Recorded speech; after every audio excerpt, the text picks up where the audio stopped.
surnaturel que Dieu confère à une personne en vue d'accomplir une tâche bien définie ou bien déterminée. Et quand je parle d'un oint, je parle d'une personne ayant une tâche particulière reçue de la part de Dieu afin d'opérer dans la cour. Et quand je parle de la cour, je parle de la cour royale, c'est-à-dire des hommes et de femmes appelés à opérer dans le secteur, dans le domaine de la cour. Je voudrais m'expliquer par ici. Ils peuvent être serviteurs de Dieu, prophètes, ils peuvent être artistes, mais chrétiens, ils peuvent être politiciens, mais étant d'abord convertis, ayant reçu de la part de Dieu un mandat spécifique afin de pouvoir opérer dans la cour. Pourquoi un oint dans la cour? Le livre Un oint dans la cour se repose beaucoup plus sur la vérité que la Bible nous donne au sujet de la domination, au sujet de la cour royale. Je pourrais même le dire directement au sujet de la politique. Vous savez, les missionnaires, ils nous ont apporté, ils nous ont amené la Bible. Mais à un certain moment, ils nous ont imposé les lunettes avec lesquelles on devait comprendre cette Bible. Jusqu'au point de nous voiler sur certaines vérités afin de pouvoir fixer notre regard dans des choses plus importantes que je crois. Mais ce qu'eux voulaient avoir de nous, ils ne voulaient pas que notre regard soit posé là. Je voudrais quand même donner un exemple. Par exemple, le verset qui dit « Heureux les pauvres en esprit ». Ce texte, par faute d'une bonne herméneutique, il y a certains qui ont fini par croire que la pauvreté est un passeport pour aller au ciel. Exact. Alors que c'est tout à fait faux. Voilà. On peut être pauvre et aller en enfer. Voilà. Et il y a de ceux qui ont fini par croire que la richesse est synonyme du fait d'être charnel. C'est comme ça que dans un cercle, je me suis retrouvé une fois avec certains serviteurs de Dieu qui ont fini par me dire: quand tu vois un homme de Dieu riche, c'est qu'il est charnel. Ouais. La spiritualité est égale à la médiocrité. Voilà. Parce que plusieurs personnes confondent l'humilité et la médiocrité. Voilà. On peut être excellent et humble. Être médiocre mais orgueilleux. Voilà. Maintenant, dans ce livre, je suis plus en train de parler sur l'appel que Dieu peut donner à un homme, à une femme, d'occuper la cour, d'occuper un poste élevé, que ce soit dans la société. C'est pourquoi je traite des sujets tels qu'un chrétien peut-il faire la politique? Par ce chapitre, je réponds en disant oui et non. Okay. Non, s'il n'en a pas reçu vocation. Si en tout cas il n'a pas reçu la vocation de faire la politique. Oui, s'il a reçu vocation. Parce que pour un chrétien, faire la politique n'est pas le besoin de diriger. Mais pour un chrétien, faire la politique doit être une responsabilité d'amener les valeurs du royaume là où il est établi. Yes.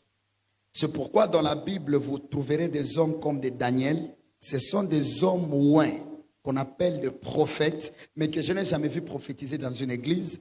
Je ne l'ai jamais vu prophétiser dans une synagogue, mais je l'ai vu prophétiser dans la cour royale. C'était un oint, un homme qui avait une onction prophétique, mais dont l'appel était d'opérer dans la cour royale. Je vois des hommes comme des Joseph, un homme qui avait un don d'interprétation des rêves, mais dont l'espace d'opération pour lui n'était pas sa famille, mais plutôt la cour de Pharaon. C'est pourquoi il est possible qu'un chrétien étant saint, craignant le Seigneur et occupant un poste élevé dans la société. Yes. Je crois qu'il est possible pour un chrétien qui craint Dieu et il a en même temps un poste élevé dans la société. Yes. Quand je parle également d'un oint dans la cour, c'est un livre qui traite la problématique du pouvoir. Aujourd'hui, sans le savoir, s'il y a un besoin, qui est un besoin imminent pour l'homme, c'est le besoin du pouvoir. Okay. Miles Monroe a dit, l'homme, d'une manière inconditionnelle, est à la recherche du pouvoir, même de manière inconsciente. Je vous l'explique. Quand quelqu'un, par exemple, aujourd'hui dit que j'ai besoin d'argent, est-ce qu'il a besoin d'argent pour détenir le papier? Non. Non. il a besoin d'argent pour le pouvoir que l'argent donne, le pouvoir d'achat. Il a besoin d'argent parce qu'il sait que si j'ai l'argent, j'aurai besoin d'une veste. L'argent me donne le pouvoir. Donc, ce qu'il cherche derrière cette monnaie-là, ce n'est pas sa couleur, mais c'est son pouvoir. C'est pourquoi, quand les gouvernements changent, on a remarqué au temps de Mobutu, quand les Zaïre ne fonctionnaient plus, on est parti dans les francs congolais, les papiers là, la monnaie, elle est restée, mais le pouvoir a changé, a été délocalisé sur une autre monnaie. Donc, ce que l'homme cherche, c'est le pouvoir.